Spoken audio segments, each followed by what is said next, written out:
Give it up for Kaufman.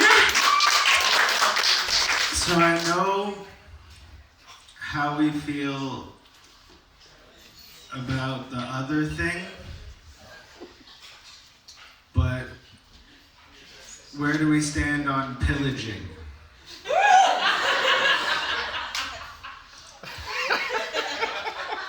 Is pillaging still cool? Yes.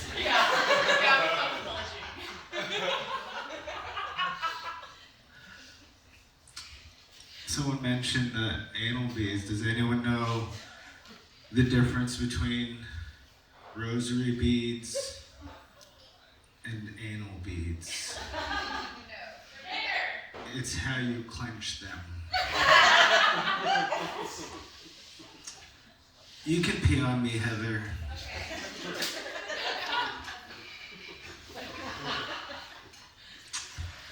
It's weird being black in America. We don't get invited to auctions anymore. Used to get all the invites. People say Negroes can't swim, but my great uncle went swimming all the time before he drowned. They could not get him out of the river. Actually, Negroes can't swim is just the first part of the sign at the whites only pool. Negroes can't swim here. Go drown in the river. I want to get more tattoos, but I don't want to look like a slave master's grocery list. Just got a puppy. My dog is so white, you guys. It's like who owns who. The Africans are free. We used to be expensive. I used to live in West Oakland. They found a human head in the recycling plant 2 blocks from my house. Which is messed up because that's compostable.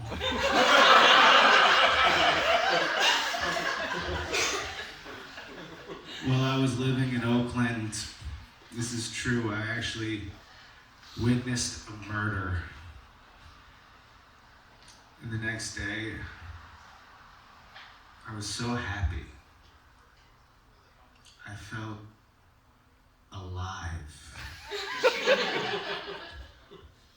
I used to live in Portland. This town is too white, it makes my teeth look bad. My teeth are kind of like a Hollywood backdrop. Like they look pretty rough from the front, but if you see the back, it's just confusing. I feel bad for OnlyFans girls. You know, like I heard that apparently there's a very popular lady with an OnlyFans account who has 2 vaginas. That means like if you're a young girl trying to come up in the world, you got 2 vaginas on OnlyFans, you're not special. You gotta have 3 pussies to be special on OnlyFans. I grew up in the 90s. I miss the 90s when you could ask for phone numbers and finger fuck people at the movie theater. They were right though, drugs are really expensive. Dare to dream. But I've been seeing a lot of Smokey the Bear around again. And I never liked that guy.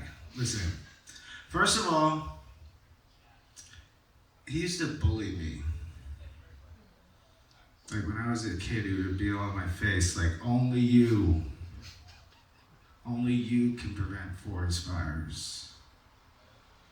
Really, my bear? I'm 6 years old. They barely let me out of the house. And put on a shirt when you talk to children, I'm sorry. Can I be vulnerable with you guys? I think I think I'm growing a vagina. At least I hope I am. Otherwise, where's all this blood coming from? My girlfriend called me a nobody the other day, which hurt my feelings because I thought she knew who I was. I was going down on her and I got a pube caught in my throat, which is fine, but she's shaved. I'm gonna get to the bottom of this.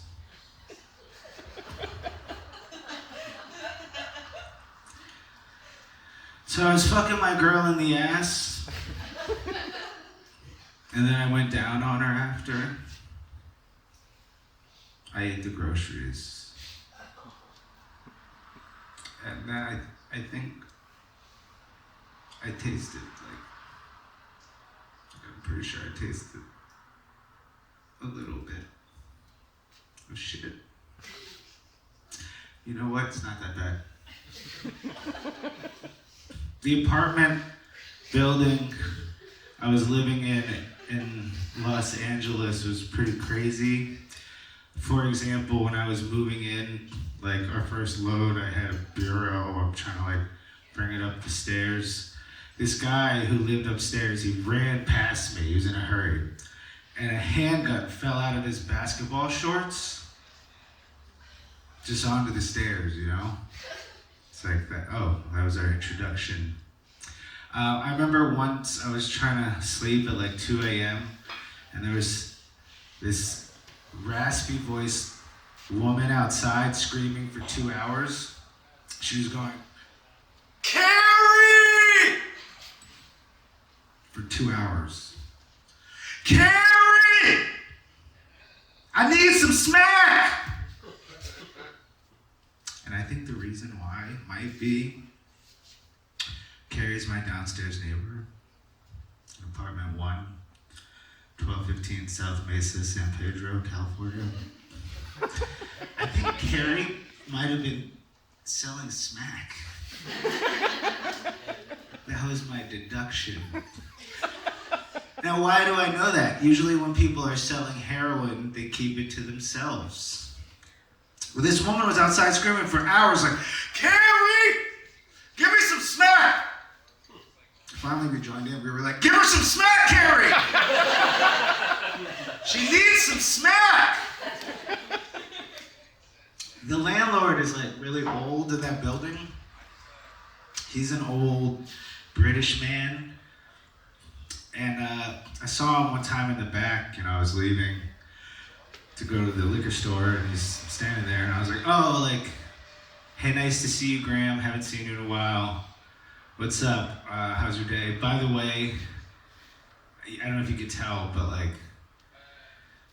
vagrants, homeless people have been peeing all over the back patio area, so it kind of smells like urine. So might want to throw some bleach around over here.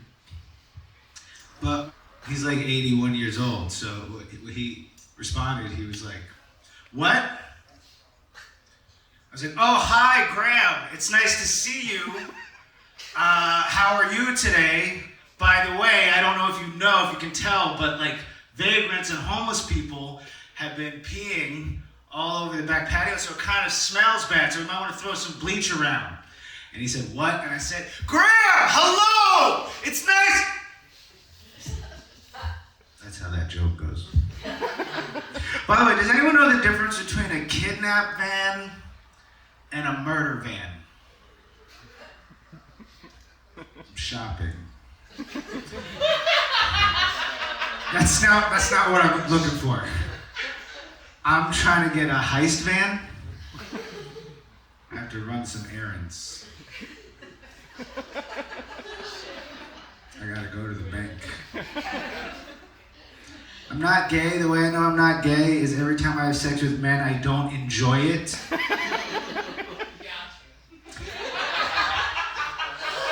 a lot of women here aren't gay either. I'm pretty sure Nickelodeon is responsible for my bukkake fetish. You can't do that on television. I just realized I should stop calling my brother a motherfucker. I was on Twitter and I got like a death threat. This guy, he said, I'm gonna stomp out and kill you and your whole family like roaches. Which is like super racist, you know? It's like the most racist that you can be. But I thought it was ironic because my family keeps multiplying. Not like roaches. My family's beautiful.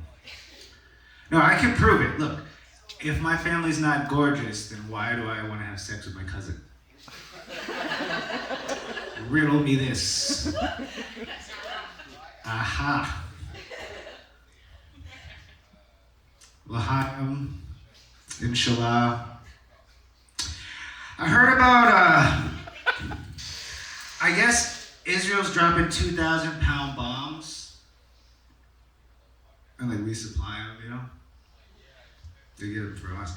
And I just think that's unnecessary, you know? Because like, you can kill a baby with a 20-pound bomb. So I don't really get why. I think I'm gonna forget about 9/11 and just focus solely on the Alamo. I want to get a little dog and keep it indoors and name it 9/11. 9/11 was an inside dog. It was a terrier. I saw an old man walking past a funeral home. Dude, just go in. Old people are always early, you know. I know at least one of you is thinking, when is he gonna drink that? It's just a prop. It's a very expensive prop. It's Basil Hayden. I know, it's the best well I've ever heard. I think it's a shame that Ray Charles never got to see that movie they made about his life. I think he would have enjoyed it.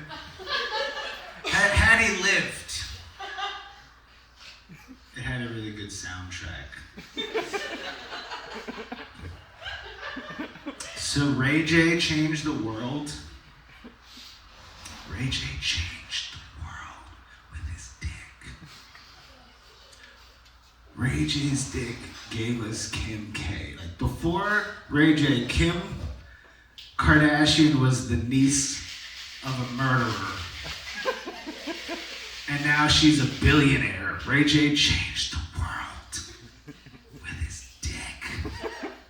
Ray J's dick is responsible for Kanye's kids. Ray J changed the world with his dick. Has your dick ever changed the world, sir? For the better.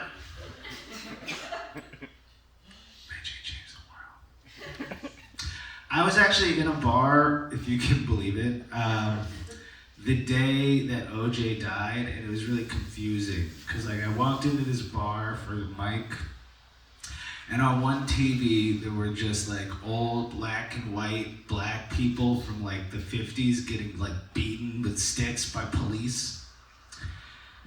And then on the other TV, it was just pictures of OJ just running across the field. And then on the left is like civil rights icons, speeches, marches, MLK. And on the right, it's OJ just like accepting awards and running across the field. And then on the left, suddenly OJ ran from one TV to the other. And now OJ is like a civil rights hero. And I never realized that OJ was a civil rights hero. Like he was killing white people as reparations. I found out something sad the other day. I found out, I guess I was reading a book on cinema, and apparently Natalie Wood had a lifelong fear of drowning. I don't know if you know the formerly famous actress Natalie Wood. Her career really took a dive after she drowned on that boat. But what I'm saying is, before then, they made her do a scene she didn't want to do in some movie where she had to drown, and she was deathly afraid of drowning, and then she died off of a boat. Maybe Christopher Walken knows what happened, I'm not sure. And I just thought that was so crazy, that's so sad. It's like, like for example, that would be like if Nicole Brown Simpson had a pathological fear of getting murdered with a waiter. It's just crazy. I was at this bar called Bloodhound, and it was like such a weird bartender. Like the bartender kept telling me how he fucked my mom, and like it wasn't relevant, you know? Like I was like, hey, can I get a Greyhound? He was like, your mom took the Greyhound. Your set was really fucking rude. When I fucked her, like, okay, dude, that's fine. Can I get some ice? He was like, your mom needed ice in her when I fucked her. Cool. Like, I won't even tell you what he said when I gave him the tip, right? But then this guy, the bartender, right, he's like, he told me that when he takes shits, he likes to flush with his feet. So he doesn't have to wash his hands. The bartender. I was like, dude, I hope you washed your hands when you fucked my mom, dude. She's a nice lady. She deserves a gentle touch. Finger my mom. Wash your hands when you make my fucking drink. I know. Can I tell you guys about my friend? Yes. I had a friend named Jamie who died. But she was a legend. But the weird part, because I don't know how long I am in my set, I'll tell you the end first, just in case. The day that Jamie died, I just reached out to her. I sent her a message. I was like, hey, how are you doing, Jamie? And I got a response. I can show you if you want after on Facebook Messenger. She said to me, I'm dead. I know. And I was like, Jamie, you're so crazy. I just laughed it off. But then, like, over the next week, I kept seeing these posts like, Jamie, we miss you. Jamie, rest in peace. And I was like, Jamie's so crazy. Like, she's so crazy. Like, here, let me give you an example. So, Jamie, one time, Jamie loved crack, right? So, I would ask her once, I was like, Jamie, why would anyone do crack after the 80s? And she said, quote, 'cause it's awesome. Jamie was wild. Like one time, Jamie rescued me on tour. I was on a tour and everyone left, and I just was like, I don't think I'm stable enough to do like winter drives across the north, you know, by myself. So she came and joined me. We ended up in Santa Rosa. We got like a fifth of vodka, and we went to see Boondock Saints 2. It was empty. Like, have any of you seen Boondock Saints 2? Yes, with the cinematic masterpiece. You were not there. I agree. It was a seminal experience, by which I mean we fucked in the theater. And it was about 2 weeks later, Jamie told me, she's like, oh man, I forgot I was on my period. I just found my tampon from that day. I know, Jamie was wild. Like, Jamie moved to Ohio to go to Oberlin College at 18, and she brought with her this man that we called 36. He was like a 30-something felon, and she just moved him into her triple with the two other 18-year-old girls. And after the second night, they said, Jamie, we'd feel safer if he didn't sleep inside this room while we're sleeping. So he started sleeping next door in the lounge. And then about a day later, everyone on the floor was like, hey, Jamie, we'd feel a lot better if this man wasn't sleeping where we're sleeping. So then they went away. They started sleeping in this co-op, like a cooperative house called Harkness, until 36, that's what we called him. He threatened somebody with a knife. So then he started sleeping in the county jail. Jamie was a trip. Like one time I was talking to Jamie, I was like, hey, what are you doing? She's like, oh, you want to hang out? She was trying to extract the active element from poppy seeds to make heroin. I guess she read the Anarchist Cookbook. So we boiled all these poppies, and then we just had this weird lemonade, and we're drinking it. And I guess it worked because we both felt sick, you know? So that was cool. Like once I was doing mushrooms, and Jamie came over, and she was like, so you can have sex with me if you want, but my boyfriend has to watch.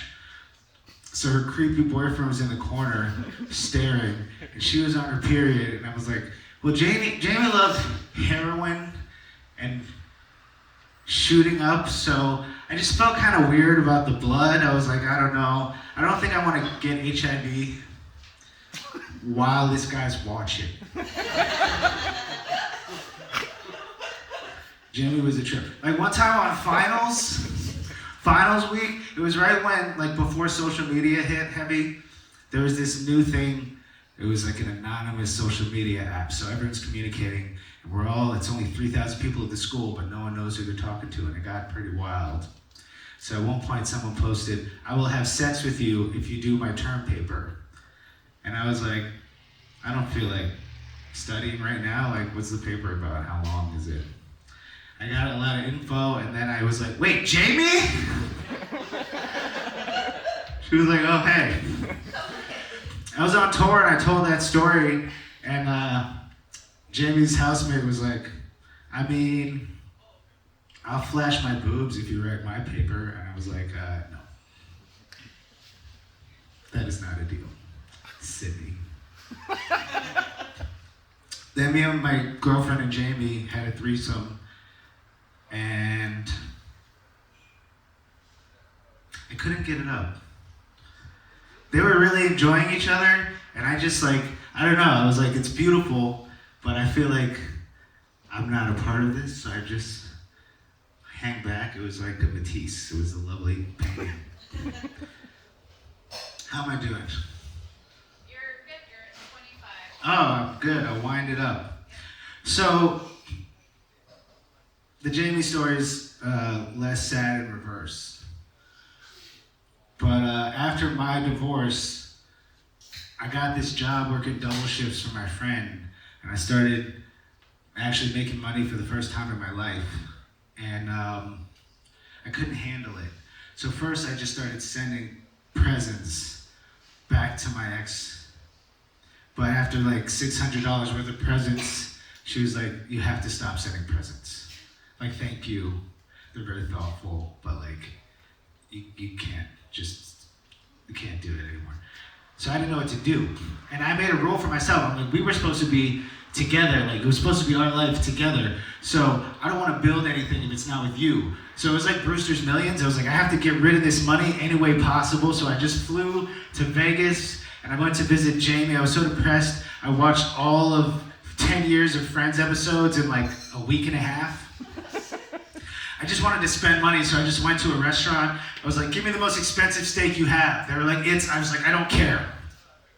Sign the check, go to a strip club, had this weird moment in a Vegas strip club. Honestly, not as good. Portland strip clubs are way better. This was really creepy. Like at one point, I have these two twins are in front of me, and one of them has a nipple in my mouth, and I realize I'm reactivating someone else's saliva. And then Jamie was like, you should stay. But I was like, I can't. So I flew away. And the last time I saw Jamie, she was on the carpet in her father's house, tonguing my soft penis because I didn't have any weed when her father came in. And then he's like, Jamie, I told you, not again.